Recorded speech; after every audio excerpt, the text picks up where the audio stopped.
Hi everyone, I'm Adrián. And I'm Marco.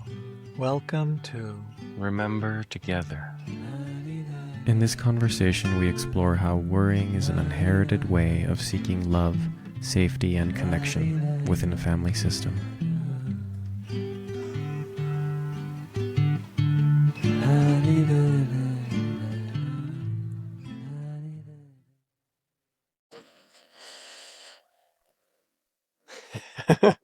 Yes. Here we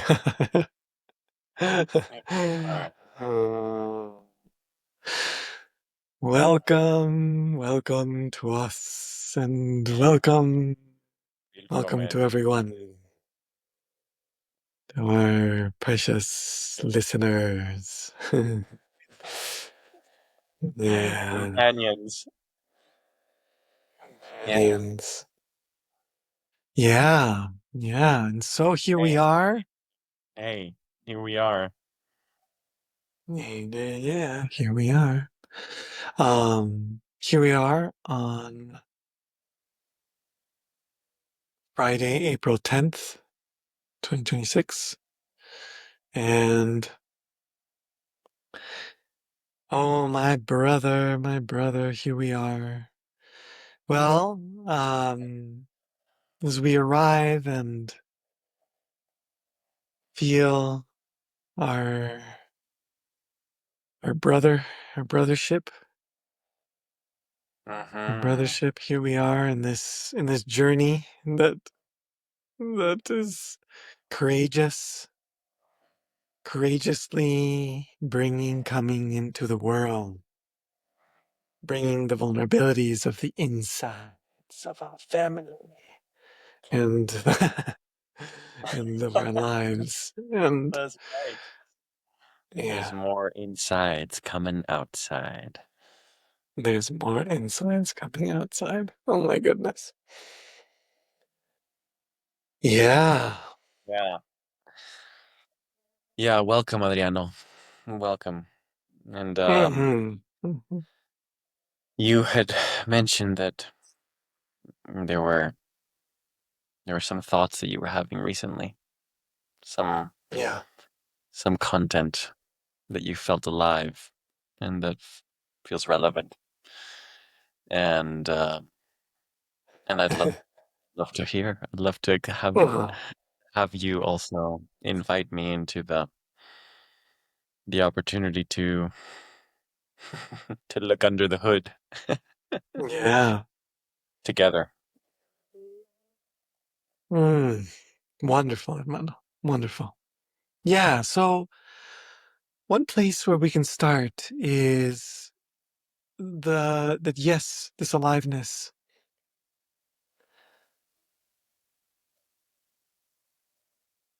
I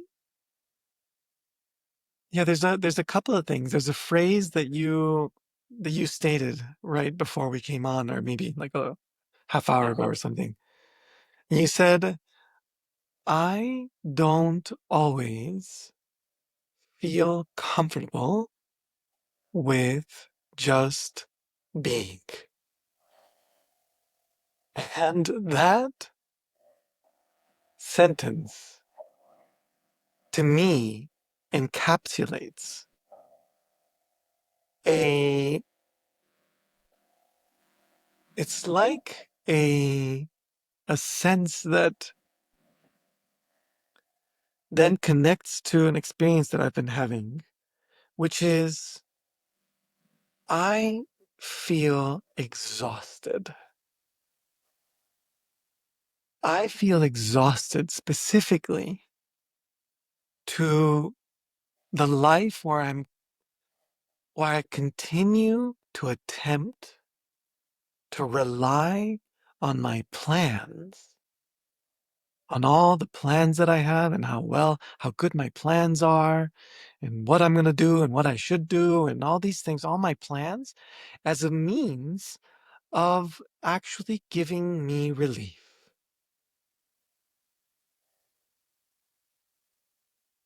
That's And exhausting. but it's exhausting. Now, plans are not always exhausting.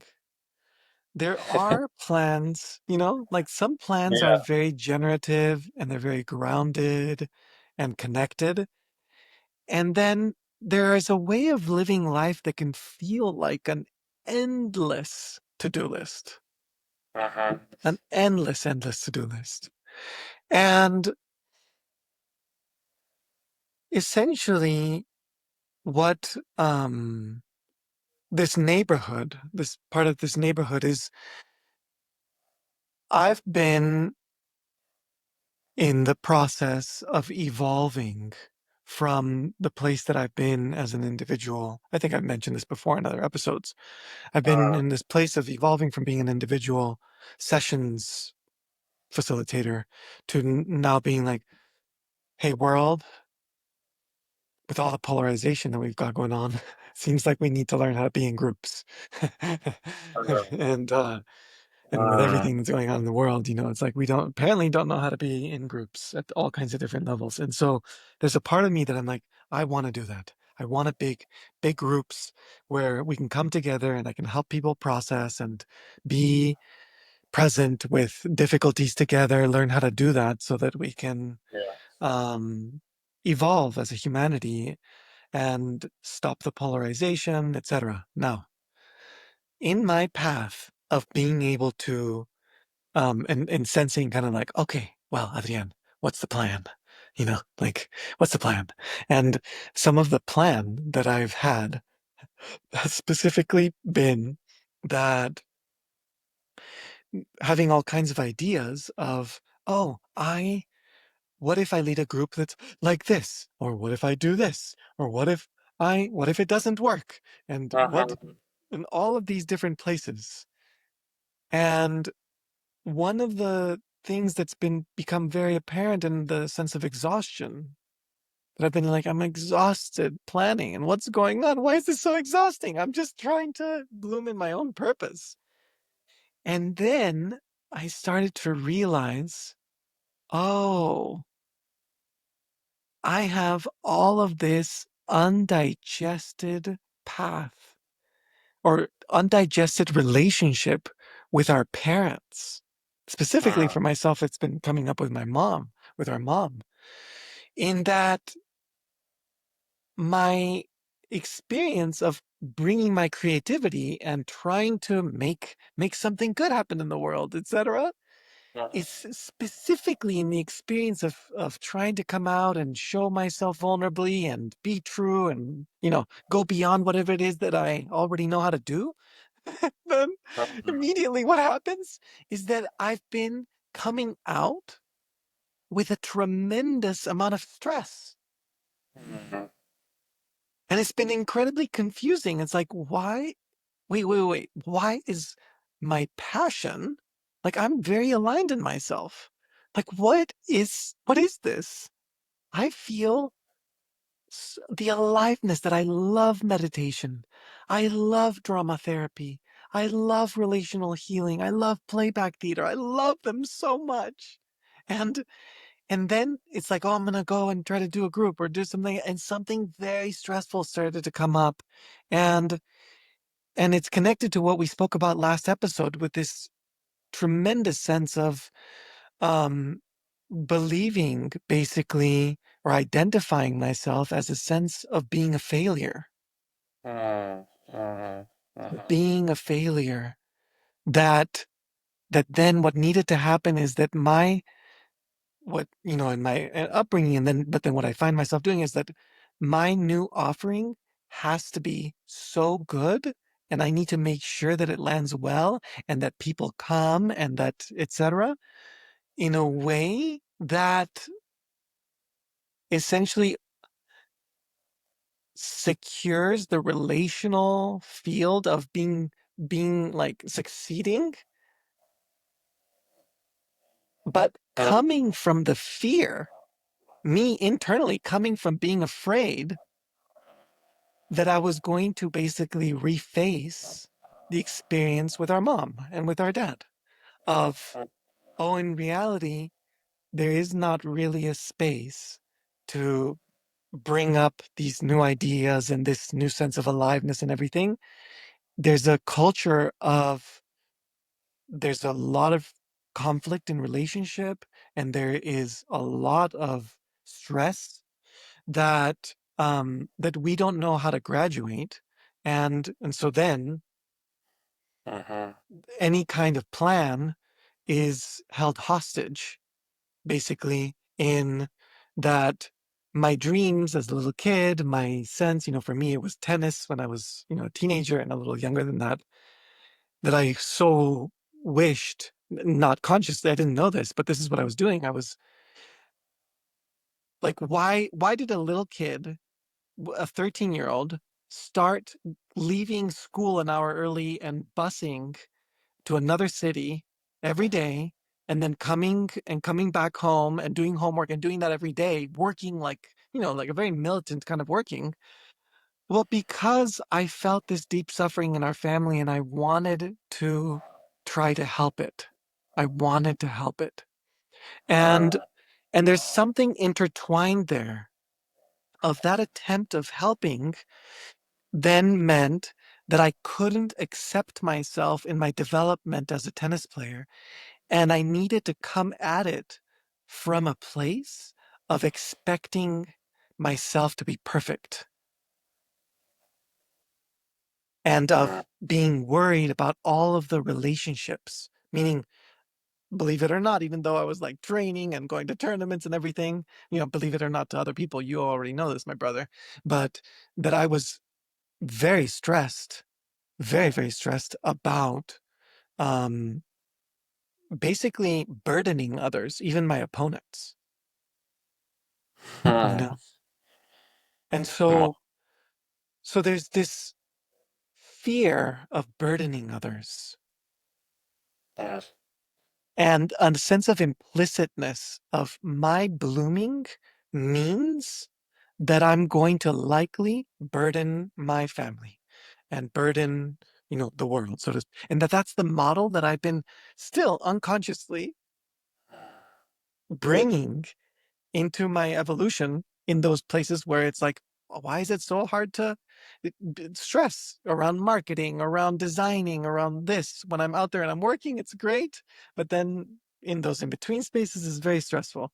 And then how does this connect to plans? Well, all my plans have been dissociated from myself, meaning that perfectionism and that sense of I'm going to make sure that it goes very well, and like that energy is made out of me, like sitting here, then not being comfortable with who I am, which is that phrase at the beginning, like I don't always feel comfortable with who I am. And that's like the ground. I don't feel comfortable. Then from that place, I separate myself from who I am, and I start to have meaning, my core aliveness, my joy, my sense of my actual aliveness and everything in that context feels like a liability. And that sense of that liability of my joy then is the reason why I end up lifting off from my own passion, from my own aliveness, and prefer to start making plans that feel more assuring to me, that look like some kind of success story, but that have a major flaw in them, which is that the plan requires me to be shut off, shut down to myself, which is the very thing that's necessary for me to be able to bloom at the level that I'm wanting to bloom, because I actually am now connected to my passions and I'm trying to bloom them into the world. And so I'm short circuiting inside.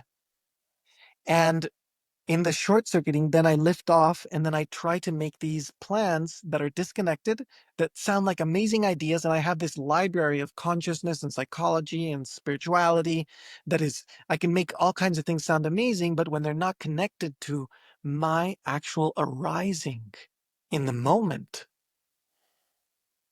of what's alive right here, right now, then I don't have a sense of a it's like a very essential compass, essentially, that means that I end up misstepping and having all kinds of ideas that they're either too far ahead, or there's doubts. There's a lot of doubting of not being sure about certain things. And there's a tremendous amount of exhaustion, essentially, because I'm working, ungrounded, and my ground from which I'm coming is this disconnection, and that's what's exhausting, is Mhm. that disconnection from myself, in that way, Yeah. and how it's connected to trying to be of service in our family, and the sense of failing and the sense of success. Um, yeah, man. And so that's the Yeah. neighborhood, basically. Like that's that I've been Mhm.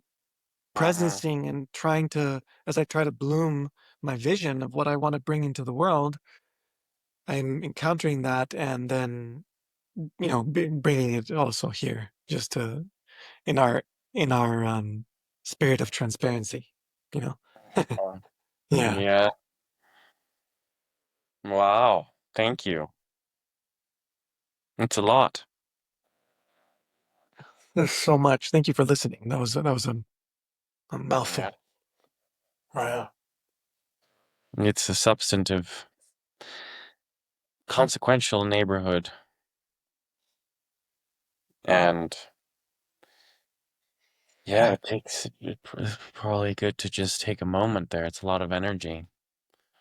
So much energy. A lot of energy.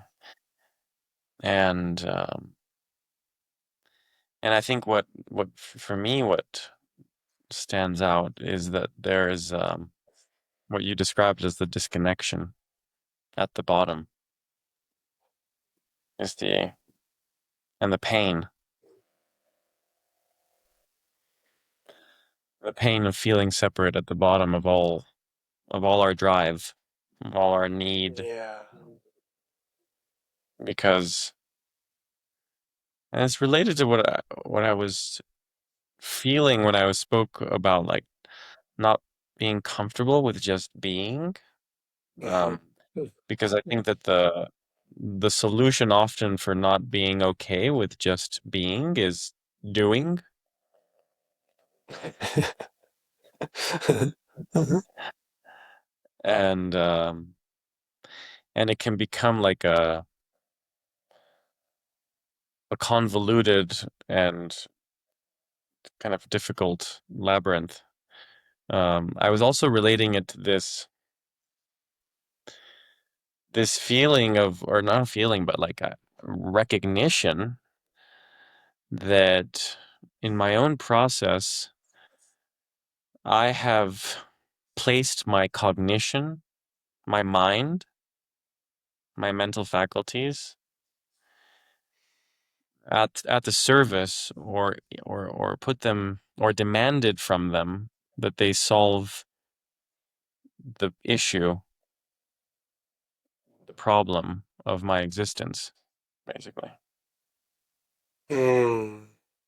And so I've demanded to find alternatives and avenues through which I can solve the fact that I don't want to be, or that it's not okay to be me, through some kind of elaboration. It could be a performance, could be a plan, could be a thought process, could be an idea, could be an action. So Yeah. I'm feeling that, but I'm also in particular just trying to feel into you, because Mm. the luminous intention, the love that you have and that led you to want to help in the first place and led you to become aware of the disconnection. Like the disconnection was only apparent Mhm. in the light of the love that you knew to be true in a way. Mhm.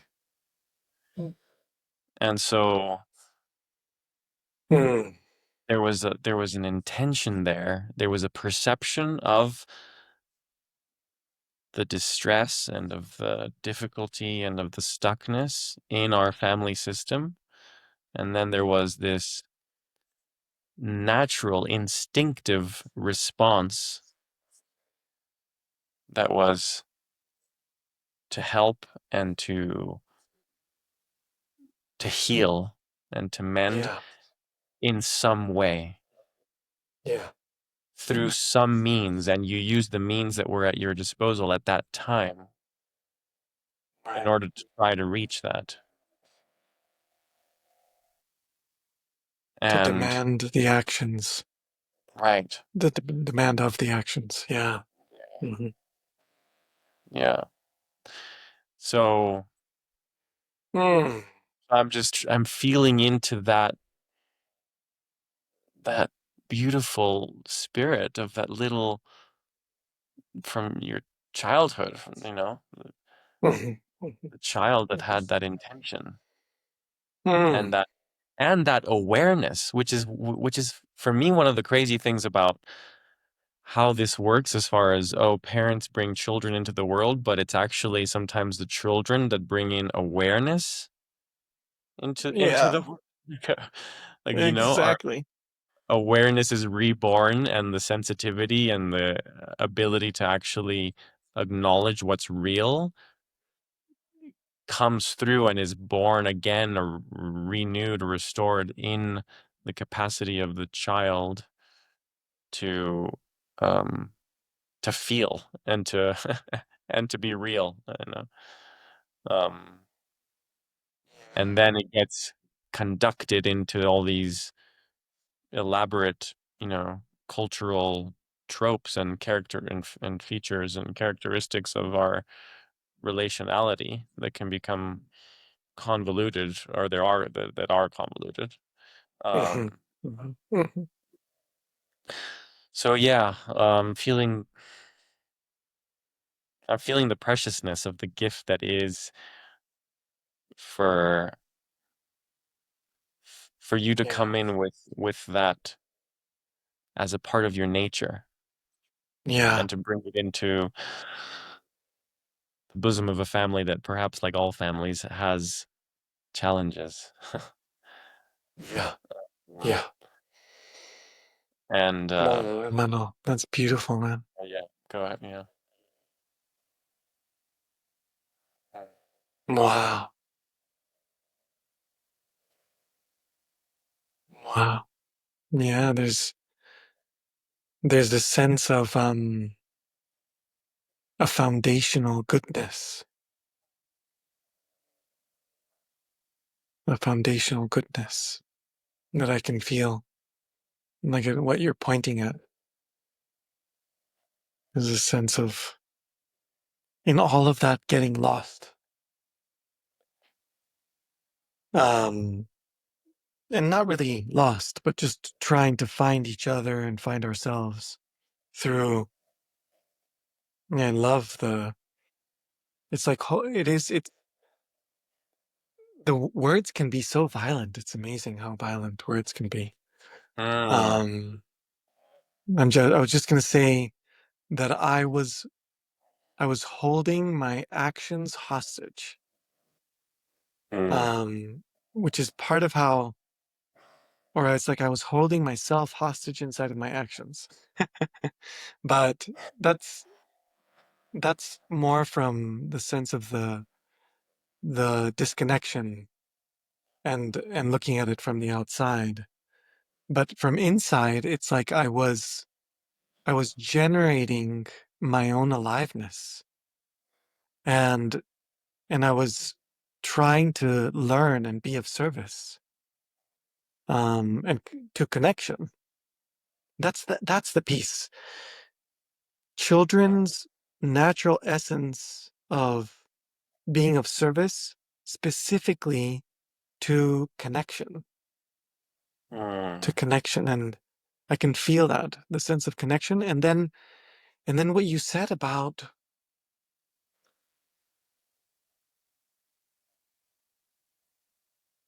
that beauty, the preciousness, being able to feel that preciousness, the that we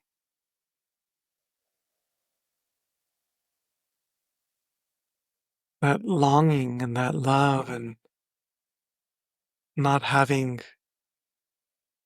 it's like the dance of what it is that we're here to do.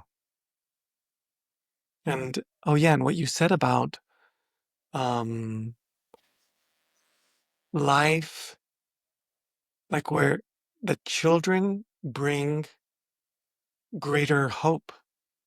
Mm, I'm using a little different word, but yeah.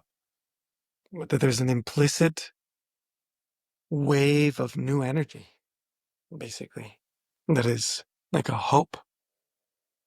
Yes. That's Yes. and it's a wave that brings new energy, but that instinctively wants to bring the old with it. Yeah. hmm hmm Right. That's implicit in the architecture. Mm-hmm. Yeah. To bring the old with. It's like we're from the old, but also bringing a future, and we're bringing the old into the future. Yeah.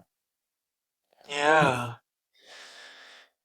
Yeah, and I also just really resonated with the exhaustion that you were talking about because hmm hmm it takes effort and it takes energy to go into these spaces within oneself and definitely in conversation with others. Um, and yeah, and then there's the exhaustion that you were talking about also of like there's been this unconscious drive or move or motivation to do something or to get some place. To try to do something that's impossible. Yeah. That. Yeah. Yeah. There's something there that is that sense of trying to do something that's impossible is like my sense is that like that's what it feels like to me when I can't when I believe that I can't share what's inside me with you. Mhm.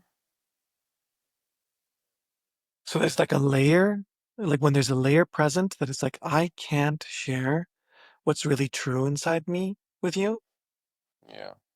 and whether the experiences that the more common experience is I don't know what's going on inside me when I'm with you. Like the feel that's the more common feeling as far as I can see. Just that it's how it's easier to listen to ourselves sometimes when it is that we're alone, but then we come into relationship and then suddenly it's like harder. Mm, It's easier to be tending to the other person, mm. Yeah. to get busy doing that. And the exhaustion that is there from that distance of Mhm. that longing to be with what's actually emerging, meaning at our very specific level of development. Can we meet more together in a way that actually includes our level of development and our needs and our uniqueness? Yeah. Yeah.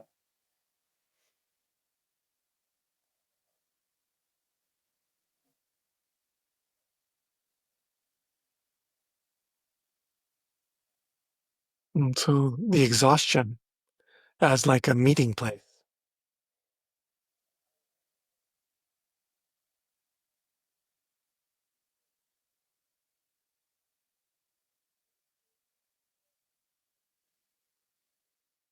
Yeah, it also feels like our capacity to create thoughts and words and language sometimes far exceeds our capacity to feel.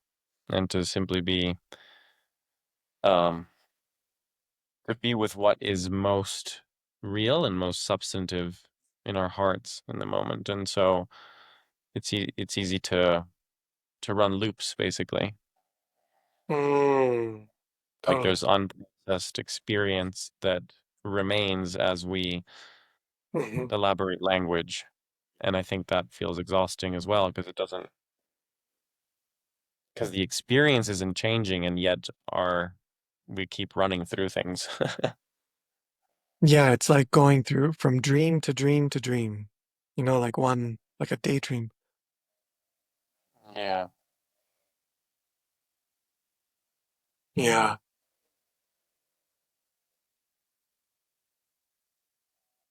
Yeah, that's what it feels like getting lost on social media or or getting lost with or the way that the news cycle feels. It's Hmm. like the architecture of all of that is like has that same architecture Yeah. of that it is the amount of information that is going through is so much faster than what it is that the people who are listening can actually do something about it, or it's so Mm. abstract. Yes. Yes, and the perspective for the information is also a particular one that sometimes isn't made explicit. Yeah. Yeah. Like there is a connotation or a meaning behind the information given that has an emotional impact, but that isn't being addressed.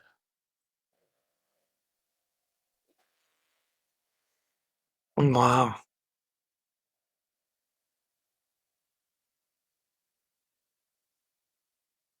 Do you have an example in mind or like a sense of something that you're seeing or either in whatever kind of.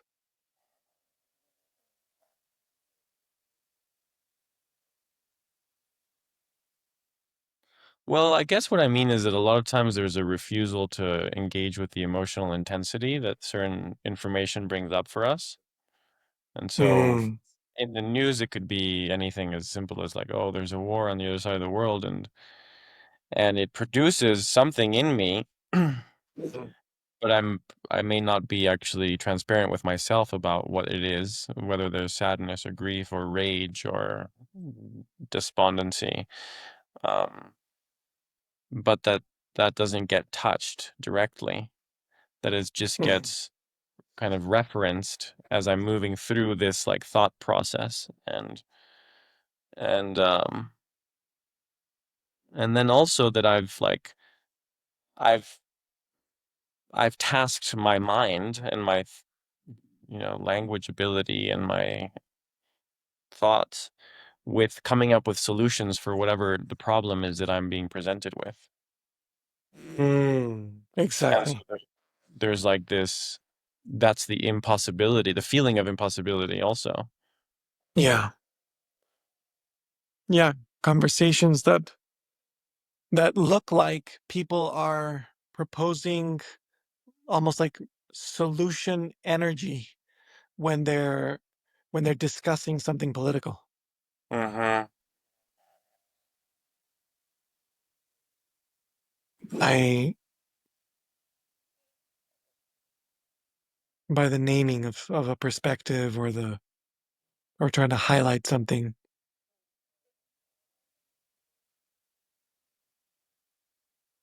Mhm. Yeah. Yeah. Yeah. Um, and that in those places, there's just very seldom a willingness to just be, like the ability or being, comfortable, being comfortable with just being. Yeah. Oh. And and I guess what I feel like is maybe important about that statement for me is that, okay, if I'm not comfortable with just being, it means that just being is uncomfortable. Mhm. That just to be is not safe. It's not okay. Mhm. Mhm. Mhm. And that's what felt kind of highlighted in my experience around that. Mhm. Mhm.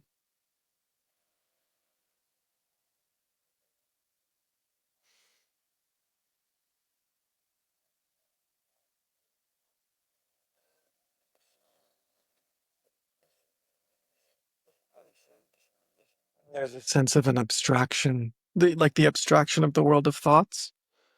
Mhm. Um, that that sense of that impossibility, um, and not being comfortable with just being.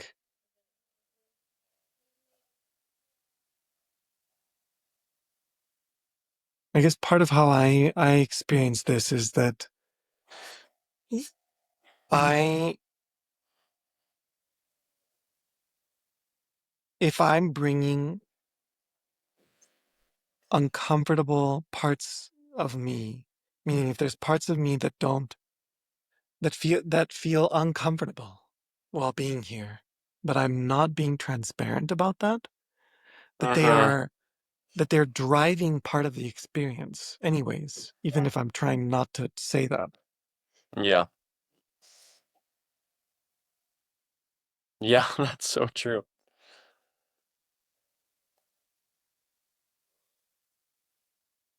That's so true. So what yeah, exactly. What Mhm. yeah.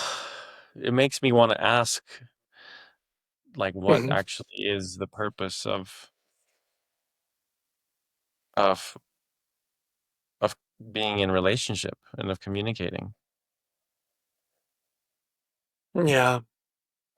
Because if it's not showing who and what I am and my experience, then what am I doing, really?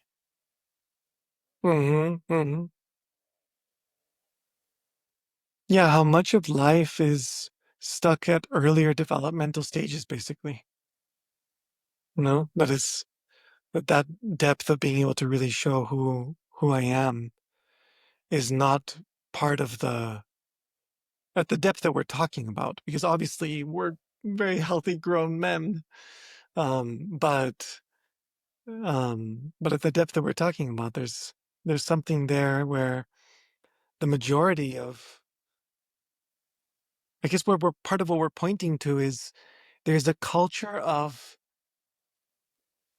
almost like asserting thoughts Mhm. as a means of trying to create connection Mhm. or trying to get things done. Yeah, totally. Totally.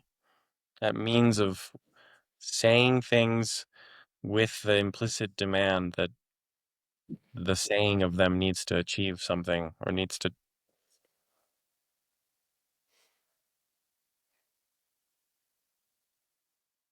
And I was also just feeling that the way that you started today, just sharing and talking vulnerably Mhm. about your difficulty or that your experience and the challenge of all you were describing, that that there seems to be this practice that we're doing here, which is you're bringing up you're breaking up all of that, and there's this courage that you're having to bring it and to be seen in a way that doesn't feel comfortable Mhm. seen, actually. Exactly. Exactly. Yeah, it's like what we're doing is we're saying, well, like going on that like line of thoughts and planning and trying to make sure that something happens or trying to plan it well enough, etc. We're finding it not very effective in certain ways and also exhausting. Mm-hmm. Then we're like, okay, well, what if we start to try to melt underneath that to see what's under the hood? Mm-hmm.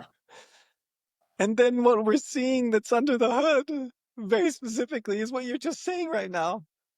Mm-hmm. Mm-hmm. Is this sense of there's an uncomfortability that we don't know how to be with, that that we are trying to manage, and that's not implicit. We're not implicitly just being with each other. That what's actually happening is that I am dealing with this, or whatever it is. Yeah. Yeah, and so that there's a vulnerability here that you and I, that I'm saying, oh, I don't know,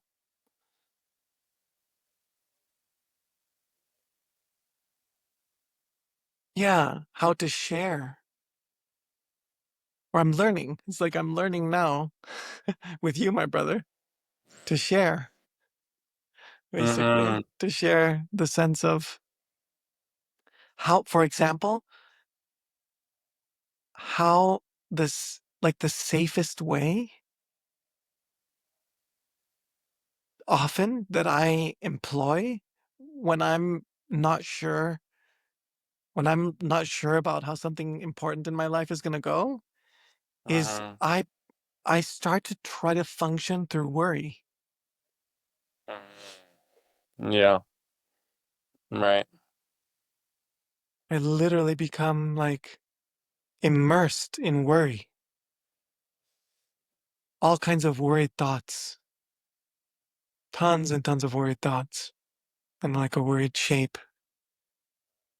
And, but unconsciously, rather than being able to share, like we're starting to do here more, just being like, oh, I'm I'm worried. Yeah. Yeah. I'm Yeah, I'm worried. worried too.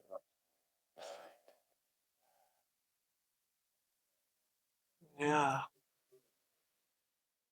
Yeah, it's funny. It feels like it takes courage and it takes a lot of wherewithal to be able to return consistently to the fact that it doesn't feel okay. that's that's so vulnerable, to say something like that. Yeah. Yeah, it To is. share it. You know what I mean? Like in any It conversation, is. to say that. Totally. Well, it's even vulnerable, I think, to come back there because sometimes, okay, like, oh, I already brought up the fact that I wasn't feeling okay, and like we can move on now, right? Like, Yeah, like, yeah, yeah. Yeah, it's like that's enough of a burden right. or a Uh, liability. and just acknowledging also that it's our nervous systems and our psyches have this temporal aspect to it, temporal spatial aspect to it, where things have been Mm-hmm, developed, like certain pathways mm-hmm, have been defined in a certain way. And so it needs to be reformulated, reconfigured through experience and through repetition, you know. mm-hmm. Yeah, I love that. Temporal spatial. Yeah. Yeah, time and space, and Right. being Just able to. acknowledging that, like, that feeling of unsettledness and, the not Mhm, okayness, mhm, flawedness, mhm, everything, like that was repeated a whole lot. mhm, mhm, mhm. Like Exactly. across time and space, it was done over and over and over again with intensity at different moments. And it wasn't my entire experience, but it happened sufficiently to develop the kind of ingrained pattern, like an ingrainedness to it. And Yeah, and so now as I'm trying to touch that area of my own experience, yeah. I guess I'm just trying to soften myself and my approach to Mhm, also mhm. acknowledge that it takes time and space Yeah, to reconfigure, yeah, yeah. and that it's okay to have to return to the same experience of not being okay. Exactly. Yeah, and you and I were talking right before this recording, also in our little warm up, about that like what we're making space for are what feel like our wounds, Yeah. the places where life feels wounded, Mm. and and how the sense of that is waking up in our relationship is this sense of the wound, that hurt part, that part that's like so accustomed to being worried as a means of, it's like worry as a means of staying in touch, Mm. literally, like of staying, of being like connected with you, life, or with you, my brother, through being worried. And that worry, that implicit worry, by giving like this spatial temporal, like giving it space is one of the ways is saying the wound, this wound is the healer. This wound is the healer. And that's the culture that we are trying to propagate, or that our souls are trying to propagate through us, through this podcast. Um, this sense of the wound, this wound, or the wounds, yeah, Yeah. are healers.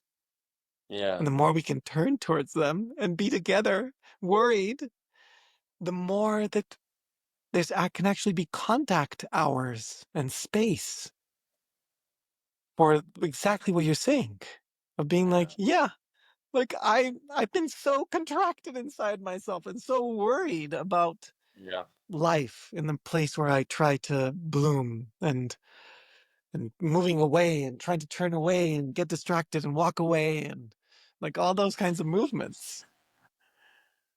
Oh, so true.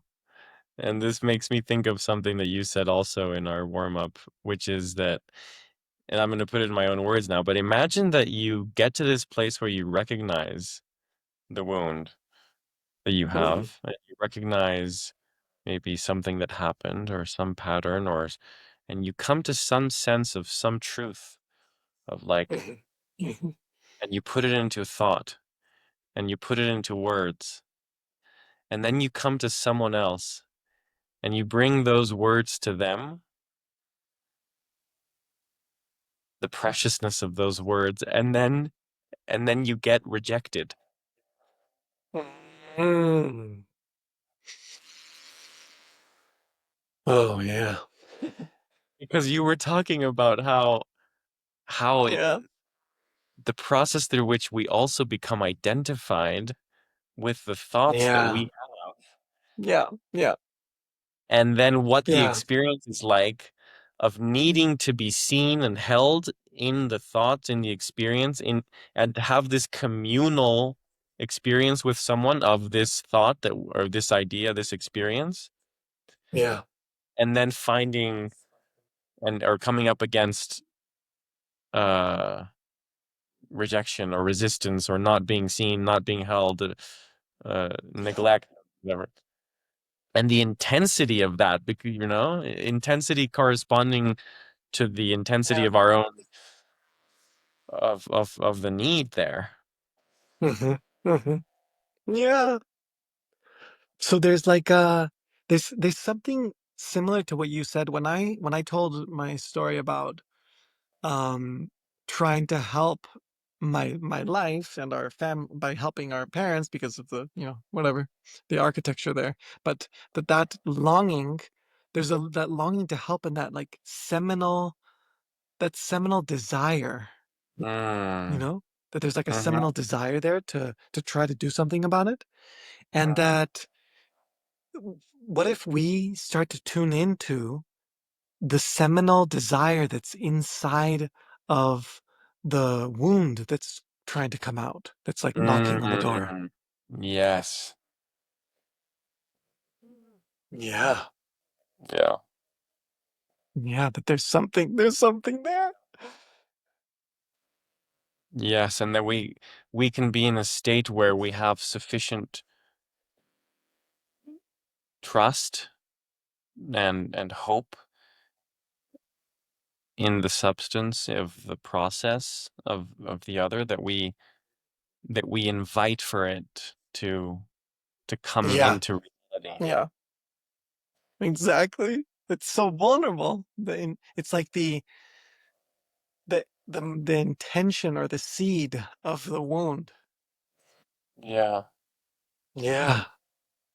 And that trust, hermano, what you're saying, that sense of that intention and that trust.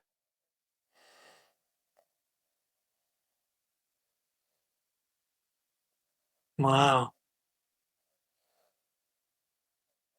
Yeah, Well, I also feel just curious, and maybe it's going to take another episode, but I think there's so much opportunity to slow down into, like, even when you started the conversation talking about the difficulty and sure. the need that you felt with, and the pressure and the tension, and how you felt that you wanted to um attempt to solve or to heal or to mend. um yeah, because I think there's so much there, there's Yeah, I've been feeling like I can't tell if I am glorifying a goodness of an intention inside of that young experience uh-huh. by do you know what I Yeah. mean? Yeah, yeah. By Like seeing it as like this, idealizing. yeah, by idealizing the intent, the goodness of the intention of like helping my family or something like that. Right, right, And there's yeah. something that I'm realizing here where as I feel into it, like because you're saying to like feel into Mhm. it, I think I can feel that there's a part inside me that what I feel is like a resentment Mhm. and a in some ways, you know what it feels like? Oh my God, this is hilarious. Have you ever seen there's like these videos that I've seen when kids are like 6 years old, 7 years old, or something like that, or maybe even a little bit younger. Um, at some point, there's a development that happens where the child realizes that they can fake cry Mhm. and that that will do something to their parent Yeah. and that that will get something done, you know? Yeah. That there's like, Yeah. oh, no, like falling to the ground injured or something. Yeah, Well, yeah, yeah. I feel something that might be kind of like that in me in the sense of like it's kind of like there's like a little I don't know, man. It's like it feels like a little tyranny or something that's Yeah. inside me, Mhm. that Right. is trying to um almost like that through the worry of being worried, like really, really worried, that there is like a vulnerability of being like super worried there, and being like feeling like, oh my God, and I'm lost and I don't know, and I don't know if I'm gonna be able to do it, and like like all of that fear, and that is like just a natural like thing that's happening in me that is trying to communicate to my parents, Mhm. trying to get them. It's like a means of trying to connect all of Yeah. that stress and all of the worry of like going from as an adult, as an adult. Mhm. And Mhm. that in reality, like part of what I'm feeling in here as you give like more space, I'm feeling like mamá, necesito ayuda.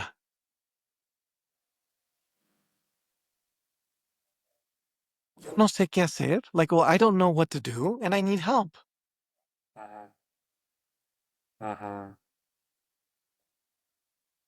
It's basically like that. It's like it's a lot of I don't know what to do and I'm Yeah. afraid, but a lot of the intensity, the emotion feels well kind of dramatic. I mean, like, Mhm, mhm. yeah, yeah. Not Yeah, necessarily like a bad thing. I think that it's right. completely human, you know? Yeah, Um, yeah, yeah. That's so interesting. I'm fascinated by those moments in our lives when we gain awareness of things, yeah, um, like that. yeah, Like, oh, you gain awareness that you can have an impact on your parent because, yeah, um, by changing your behavior in a certain way. So, um, and how that changes the kind of like rule book by which we're living in a way. And mhm, mhm, um, but mhm. I'm also just sensing that, well, first that there's a lot of vulnerability. So I'm really kind of like, it's Yeah, juicy to just hear the what you're describing and like going into the depth and the possibility, and also that this is kind of an alive process where you're also discovering here with me kind of, oh, like what was actually yeah, there in that yeah, concern. yeah, yeah. And part of what comes up for me is that um is that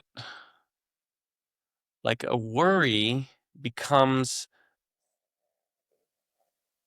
like impossible to resolve in certain circumstances.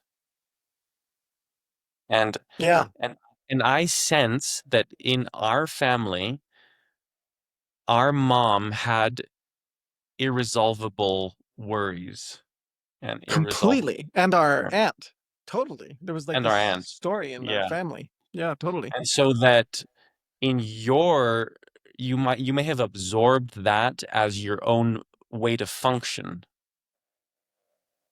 Yeah. Yeah, it's like an implicit technique. I mean, it's a tool. Yeah. Yeah, like a mirroring also. Yeah, yeah, yeah, yeah. Um, Yeah, where I feel like the energy and like the vulnerability and the sense of the aliveness yeah. is inside there, and that the experience of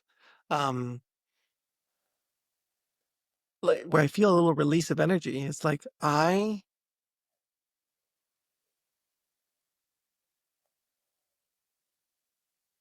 it's like I need your help.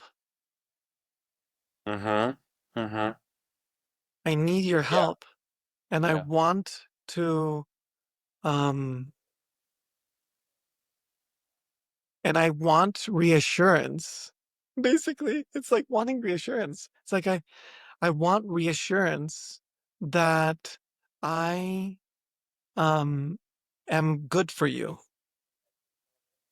Mm. Mhm. That if I let more of me out, I want some reassurance that the more of me that might come out will be good for you.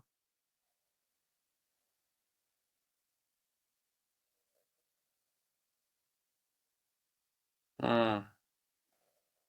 Which of course we don't know, but you know, we can have trust. But yeah, yeah.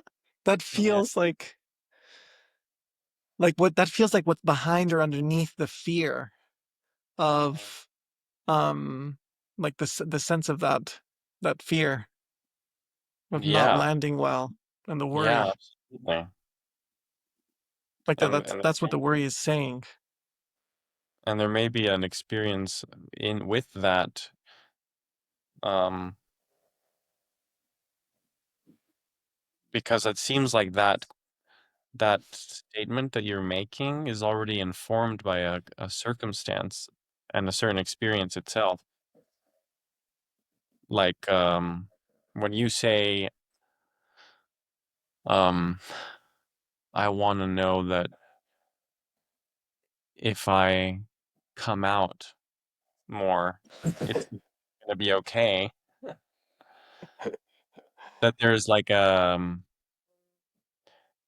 there's an implication that that's not the case. Yeah, yeah, exactly. Yeah, man. Yeah, that's another layer. The fear of landing poorly. The fear of being a burden. The sense of Well, the experience, I think, of the that. experience, yeah. Yeah, yeah. The experience of being,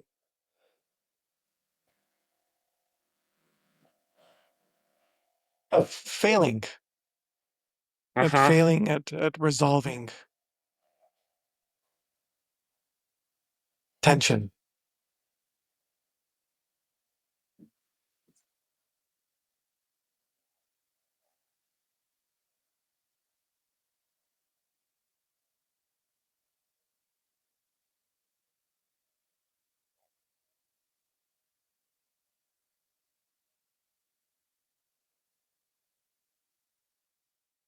Yeah.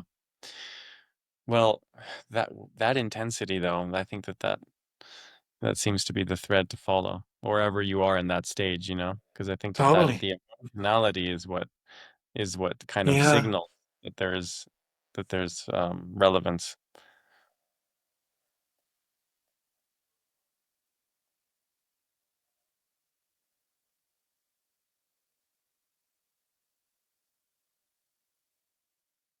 Yeah, that feels good, man. That feels good to make some space for the experience of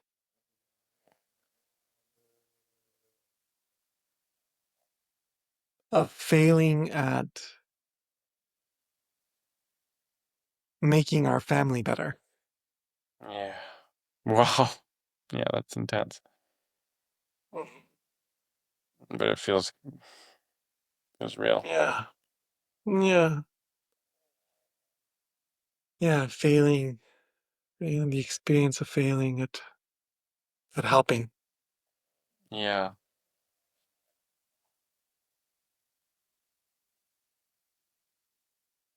Yeah. I lived something similar, very similar in that I experienced that I was the problem, Mm. that I was. It's just so classic.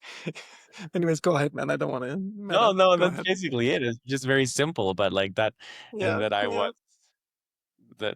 was, that flaw or the insufficiency or uh,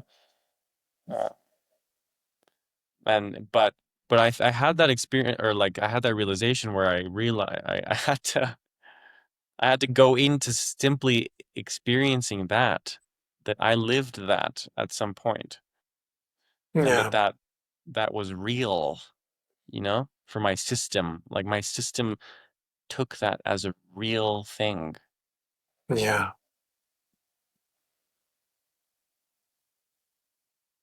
It's like an identity. It's like a whole identity of being like me trying to help. That's what it feels like. It's like me trying to help is Adrián in the family, Mm-hmm. Yeah. which goes Yeah. back to I don't always feel comfortable with just being. Yeah. Yeah. Right. Mm-hmm. Yeah. Yeah. Oh,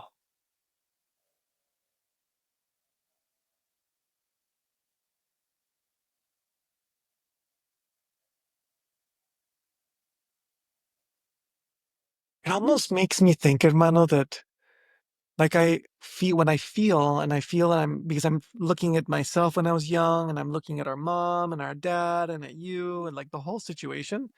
And part of what I'm seeing is that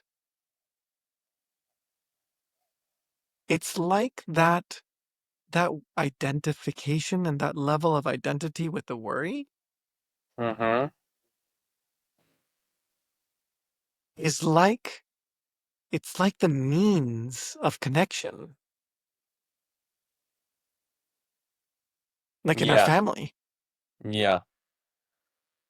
So Yeah, it's not totally. just like That's something that was yeah. learned. It No, was literally the fiber. right. That's the modality through which we learn to care. That's what I was realizing as you were talking. Uh-huh. Uh-huh. Well, specifically Yeah, connected to our mom, our mom and our and that side of the family. Like yeah, worrying is caring, and there's a kind of yeah. modality. There's an identification or an association with like, Worrying is oh, relating. I show that Yeah, I care by being worried about this. yeah, yeah. And and maybe not only care, but I am in relationship through the worrying that I do. Exactly. I am your son. I am your son through worrying. I Yeah. am your brother through worrying. Yeah. Yeah, it feels like that. It's kind of like an essential way of functioning. That word, the title is like right now at Yeah. least is this worry.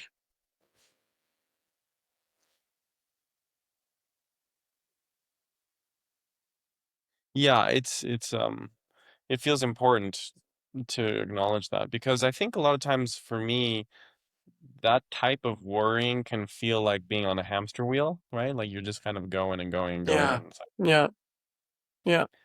but also I recognize that when I sort of distinguish the caring and the desire for relationship with the mode that I sometimes assume to be in relationship, which is that worrying, and I distinguish those things, then I can realize that my caring and my relating does really matter. Like it does really have an impact. Mm, mm, And then it makes it meaningful, you know, and then it makes it kind of, oh, like the drive that I had to worry yeah. uh, is is actually a connective one. Mhm, mhm, mhm.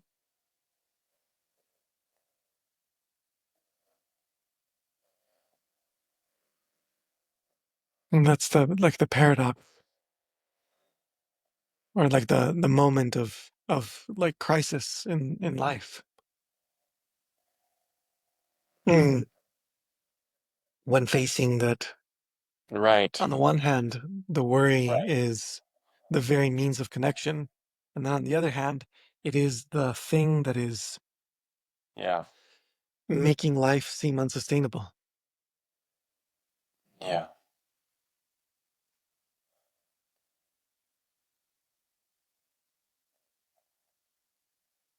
Yeah. Well, that's a good invitation to reacquaint ourselves with well, what's present when we think we're caring or worrying or being concerned about things. Yeah. What are some of the Exactly. hidden states or Yeah. understood of the desire to care Yeah. To care. Yeah. and the need to care? 'Cause it feels like it's a need actually. But Hmm. Yeah. To connect. To be feel connected. yeah. Yeah. Hmm. Yeah, hermano. Yeah. Yeah. It seems like this, almost like this visitor of worry in our family that we're calling worry. Yeah, the preoccupation as a means of checking in with each other and of feeling like we're safe with each other, Mm. like touching base. And how the longing that we feel to be able to recognize the sense of my what if my joy is Hmm. a way in which we touch base with each other. What if your Mhm. joy Yeah. Yeah, it's beautiful. Yeah. Nice, nice opening in the clouds. Exactly.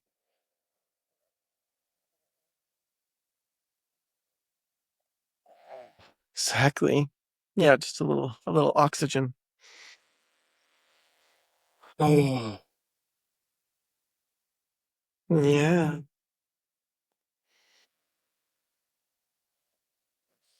Yeah, and so just, I guess, bookending a little bit with this sense of all of that, um, this area where we've been trying to come out into the world to care for the world, and how the theme that, is likely very common for most helpers in the world, whether that be trying to create a product or a company or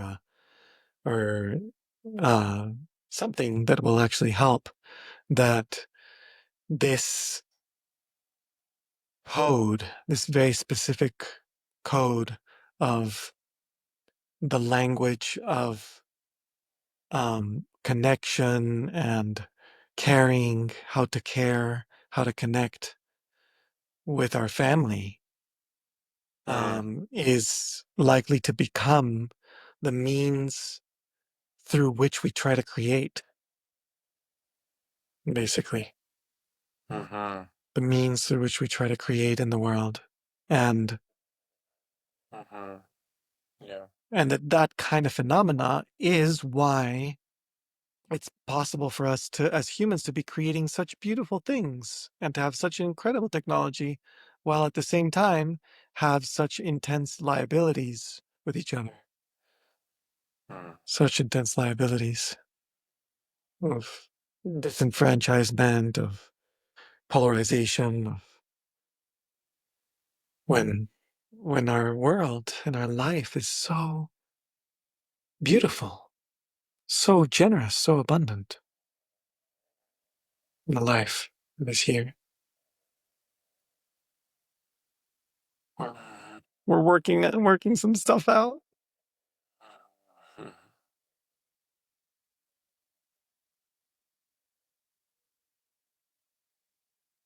Yeah, thank you, Adriano. Mhm. Mhm. Sure, man. Anything else that you want to say as we come towards a close? Mm, Yeah.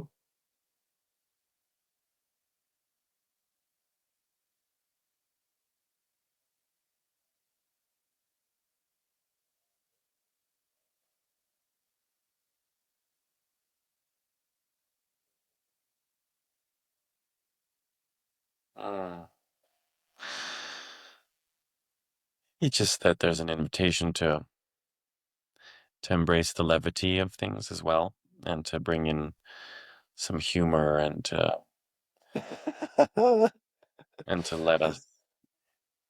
let us think about our worries and our concerns in light of our cosmic smallness as well, and that Hallelujah. they can be all enveloping, but that we can, yeah, we can take a step back and yeah, and acknowledge that. Yeah, hermano. Oh my goodness. Thank you. Thank you. Yeah.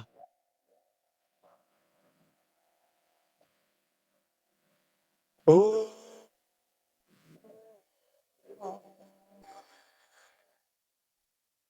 Oh. Oh.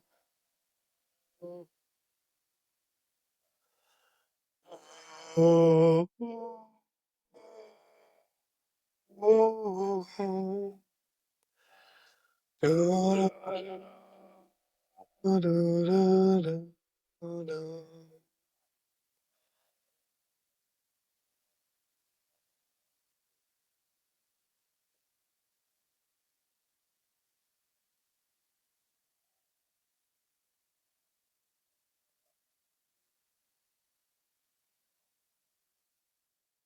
Oh levity, oh light, oh beauty of our world that we come from and we rise from.